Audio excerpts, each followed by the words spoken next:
Good morning. Sometimes, my kids say I'm too loud in the morning. Well, good morning. That's how you wake. That's how you wake people up. Good morning. Good morning. Good morning. Good morning. Good morning. And this is JAMELIah Young. Remember, this is our Daily Car Chronicles. Tanya, good morning. I was thinking about you the other day. I got to give you a call. Sheba, good morning. How are you? Jackie, how are you? High Squad, how you doing? Dillion, how are you? Tracy Leaks, good morning. Charles, good morning. Good morning. Ivy, good morning. You know that's my middle name. Shonda, good morning. Elira, that's right. Good morning. Jackie, good morning. God bless you. How are you? And how is Pastor Bell? Joy, good morning. Good morning. I'm going to get right to you. Good morning and welcome to Tuesday morning, our Daily Car Chronicles, 7:30 every day, Monday through Friday. I'm going to be coming to California.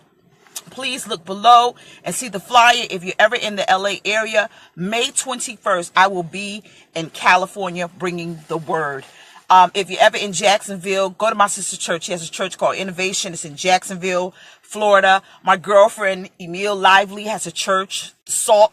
I'm just going to what I'm going to start doing, I'm going to start posting people's churches on my page so you can go and you can get yourself a word. The Salt Experience is in Georgia. Pastor Emil Lively and her husband have a church there. I'm just going to start posting it so that you can be in worship when you can't make your own service. Well, good morning. I'm going to get right to it.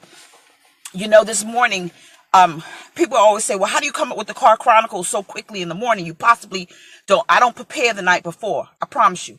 I do not prepare the night before. A lot of times, if some people hear me preach, I don't even study until maybe a couple days before because God gives me fresh words for individuals. And so this morning he gave me something fresh. And so if you have a paper and a pen, I admonish you that you write things down, because when God begins to give new knowledge and revelation knowledge, he gives it like that. And so what happens is it comes and you get it. And so this morning, as I was beating my face, see, I do my own hair, my own makeup. This morning, as I was getting dressed, the Lord said, it takes one fool. He said, it takes one fool. One fool. And I began to think about that. And he said, go to the book of Proverbs. And I went to the book of Proverbs, the 28th chapter down to the 26th. It says that even a fool thinks that in his heart, he's right.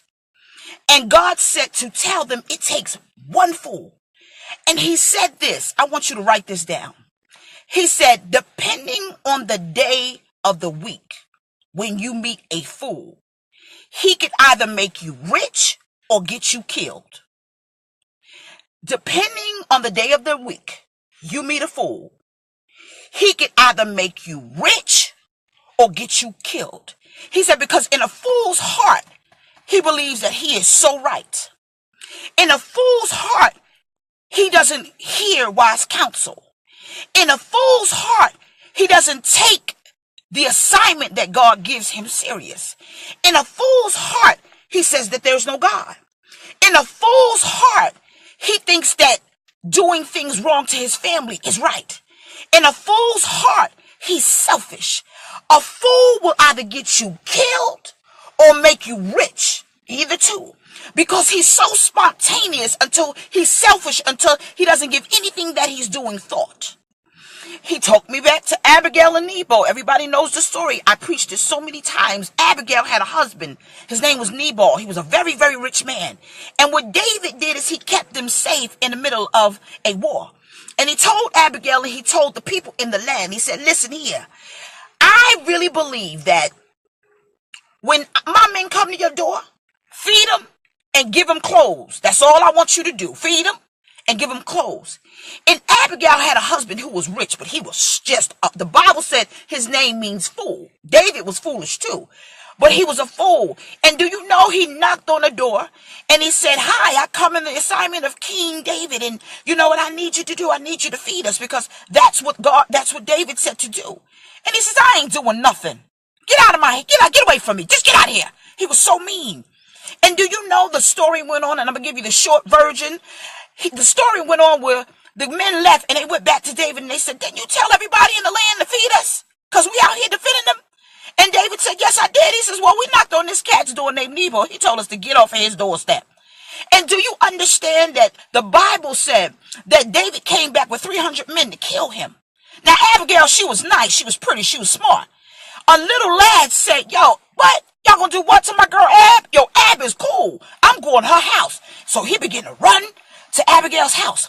Tap, tap, tap. He knocked on the door. Tap, tap, tap. He knocked on the door. He said, yo, Ab, yo, check this out. I'm going to give you this word. David coming. He coming with 300 men. And he coming to your house. He killing the bad thing in there. And Abigail said, what? What you mean? I ain't do nothing. What he gonna kill me for? I got kids here. I got a nice dog. What he gonna kill us for? He said, yo, word is, your husband Abigail told him to get off his stoop. He was like, you mean to tell me the same men that helped us in the war? And Nebel did what? Oh my goodness. She ran and she got figs and she got dates and she got the finest of linen and she got the finest of foods and wine. And she sat on that. She said, yo, check this out, shorty. Don't tell my husband that I took stuff out of our house. And so she strategized in her mind and she sat on an ass and she went to where David was. She met him halfway and then she fell off her ass and she said, horse, that is. She fell off her ass and she said, King, sire, forgive my husband, for his name is Nebo. That means fool.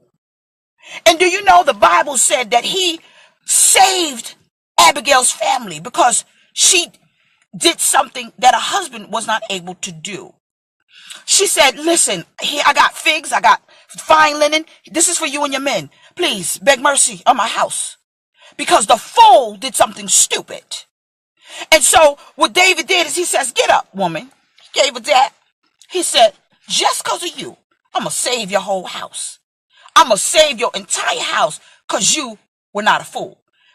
Do you know the word got back to this fool that his wife saved his life and he still was mad?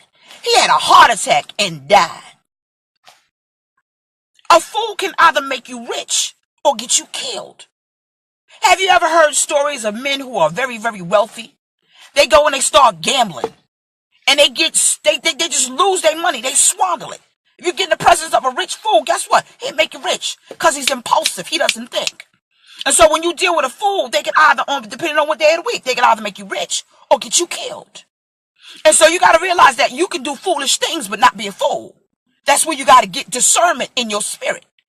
A foolish person does not adhere to wise counsel. You could talk to them all day, all day, all day, all day, all day, and they keep hitting their head up against the wall. And you know what's wrong with a fool? Is because fool has an unmeasurable level of pride. I'm going to give me a pretend mic. A fool has an unmeasurable level of pride. It's unmeasurable. It's pride that goes beyond human understanding. Because a fool in his heart says that there is no God. You read Proverbs 28:26. It speaks about a fool thinks he's right in his heart. And so when you deal with a fool, he can either make you rich or get you killed. I remember growing up. Last night I had like a 90s moment. So, everybody know I'm a hip-hop junkie. And child, I was going back. I could have went back to like DMX, Wu-Tang. I could have went back to Kwame because I'm a 90s girl. That's just what it is. So I was having my moment, Renita. I was having my moment. And guess what? It took me back that when we used to go to Jones Beach. And we went to Jones Beach one year, and that was when I was real small. I was real tiny. I was wearing like a size 5. And I had my little 2-piece bikini on, and I was on the beach with my girlfriends, and it was me and all my girls. And I called my cousin, and I was like, my cousin James, I was like, yo, you coming out here? He was like, I ain't coming out to Freaknik, because that's what it was called. On Jones Beach, we used to have this big, big thing with all the colleges. We used to get together, and all the sororities and fraternities, and they all get together. We'd have this big thing called Freaknik. And so we was on the beach at Jones Beach, and I said, James, you coming out here? He said, let me tell you something. I ain't about to go out there. I said, well, why? What is wrong? We're having a good time. He said, you know why? Hey, baby. He said, because it takes one fool. It takes one fool to ruin that whole event. Oh, I didn't understand what he was saying. But let me tell you something. When one fool decided to lick off a gun, pop, pop, bump, bump, whatever the Jamaicans say, he began to lick off shot. We was on that beach and we took off running. And all I saw was a sea of people running towards me. And so what I did is I jumped in a dumpster. Because a dumpster was so heavy, it takes a force to knock it over. And even if you knock it over, it will shield me and my friends. So the way we didn't get trampled, we jumped in the dumpster. It takes one fool to ruin a good time. It takes one fool to ruin something you're trying to build. It takes only one fool to get you killed. It takes one fool. My mother used to say, a fool will get you killed. A fool will get you killed. You ever go somewhere and you're having a good time and just somebody, they just start shooting? You're having a good time and it's just this one fool. Man, it's one in every crowd. And it take one. And you have to be very mindful and say, Father God, in the name of Jesus, I need you to wake up my discernment and reveal to me who's the fool in my circle. Reveal to me who's the fool on my jab. Reveal to me who's the fool in my household. Reveal to me. Because when you deal with a fool, you got to have a level not of just discernment, but you got to get yourself in a place where you don't let their foolishness affect you. That's why when the Bible said that a wise woman builds up her house, but a foolish woman tears it down with her hands. That means a foolish woman could have a good man and ruin it because she don't see the good in him. Because he's not where he's supposed to be right now. Right now. A fool will look at a good person and they will make a foolish decision because they're not who they want right now. This very moment. Foolish people who are fools don't have patience. They don't. Fools do not have patience. It is impossible to have a patient fool. It is impossible to have a patient fool. You can't have one. You know why? Because a fool will mess it up because it ain't going too fast. A fool will mess it up because I want it right now. Because one of the things about a foolish nature is selfish. A fool is so selfish until it puts everybody in jeopardy. It puts everybody, they don't care. It's a selfishness that goes beyond human understanding that falls underneath the umbrella of pride. A fool to come in your church that you're trying to build and sit back and say, I think I could be the pastor here. These people like me. A fool will come into your house and say, I think I want her husband. A fool will come into your surrounding and say, yo, I bet I could have his wife. A fool will come into your friendship and break it up. Break it up. Simply because it has a level of selfishness that falls underneath the clarity, it falls underneath the character of pride. And pride comes always in the mind of a fool because the destruction is right behind him. The destruction is right behind him. Because a fool in his heart says that there's no God. A fool in his heart, read Proverbs 28. It'll tell you a fool in his heart believes that he's right. You can't even reason with a fool. You could be telling the fool, you know what? I don't think you should do that. Well, I'm gonna do it anyway. Child, but I don't think you should do that. You shouldn't do that. Well, I'm just, you know what? It's selfish.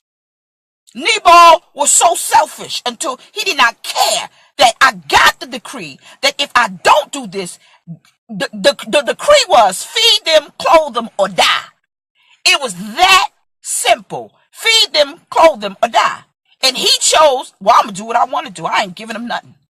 And it took Abigail to spare his life. He did not even say, baby, thank you. I don't know, maybe I was drunk, high, or stupid, but baby, thank you. The Bible said that when she told him this, he died. He died because he was so foolish and prideful until anger got him, until, boom, his heart burst. Here's another mic dropping moment. Y'all can't hear me. That's how I crack my neck. Fools have a level of anger. Fools have a level of anger. The Bible says that Abigail's husband was so angry until he had a heart attack. His heart burst. It exploded. Because you know why? Because fools, you can't rationalize with them. You can't get them to understand the simplest of things. And so then, since there's no room for error to a fool, because he has to have his way, he gets angry at you because you won't give it to him. Most people who are fools have a level of anger. You can't even speak to a fool. You can't. And so you know what does? You know what happens? God say, give him to me. I know what to do with him. I gave him free will. See, I didn't mess up. I gave him free will. And with your free will, you make good decisions. And since this fool can't make one, I need to humble him and help him. See, I don't want to be nobody's fool. Have I done foolish things? I've done foolish things. My foolish things that I've did is, when I was younger, we'll shoot a fair one. That was my foolish one. It was foolish. We'll shoot a, that's it. I'm from Brooklyn. That's just what it was. I'm 45. I said I was 43, but I'm 45. I'll be 46 in June. June 18 to be specific. God had to let me understand that you're not a fool. You're very wise, but you've been doing foolish things, and I need to help you with that. See, a fool can't be taught. You can't be taught. You know what happens to a mule? They try to break a mule. They try to break a stallion. They try to break it because a stallion, it goes and it challops, and the hair is flowing, and a stallion he's already beautiful in his own design. And so when a person is trying to train a stallion, it's very hard. It's very hard because he is the horse of all horses. And so it gallops and it trollops and it's beautiful. And that horse has a level of pride, just like the peacock. There are animals that are foolish. They're prideful. And the stallion just, and so you know what? When the owner can't break it to ride it, it has to shoot it. Sometimes it shoot it and be like, you're going to be somebody's glue. And then we're going to take that hair, we're going to clean it up, we're going to put it, and we're going to make bundles out of it. Just a joke. And so that's what happens to a fool. A lot of times fools die in their own foolishness.